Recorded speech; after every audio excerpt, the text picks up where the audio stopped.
Good morning everyone, welcome to my channel. প্রত্যেককে জানে আমার তরফ থেকে শুভ তৃতীয়া। তো আমি ভাবতে বসেছি কী রান্না করা যায় দুপুরে, যেহেতু দিনটা ছিল রবিবার। ভাবতে ভাবতে আমি এখানে খেয়ে নিই একটু লস্যি, তারপরে চলে যাই দুপুরে রান্না করতে। আর সত্যি কথা বলতে না, আমার রান্না করতে ভীষণ ভালো লাগে, যতটা ভালো লাগে ইনস্টাগ্রামে রিলস দেখতে। তো আমি এখানে মাছগুলোকে ভেজে নিচ্ছিলাম, আর একদিকে আমি মাংসটাও সব কিছু দিয়ে মাখিয়ে রেখে দিয়েছিলাম। আর দেখো এখানে আমার সর্ষে দিয়ে পাবদা মাছটাও প্রায় হয়ে এসেছে, আর একদিকে ভোলা মাছের ঝালটাও হয়েই এসেছে। আর আমার সব থেকে পছন্দের চিকেনও এখানে হয়ে এসেছিলো। তো জানা তো কে কে চিকেন খেতে পছন্দ করো। আর আমার মায়ের পছন্দের চাটনি। আর এখানে দেখিও বাবা গপুও বসে পড়েছে তার দুপুরের লাঞ্চ নিয়ে।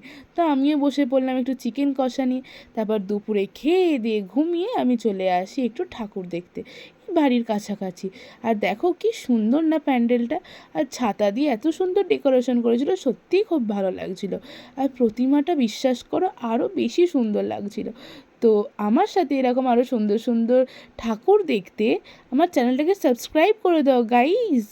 তো চলো আজকের মতো বাই।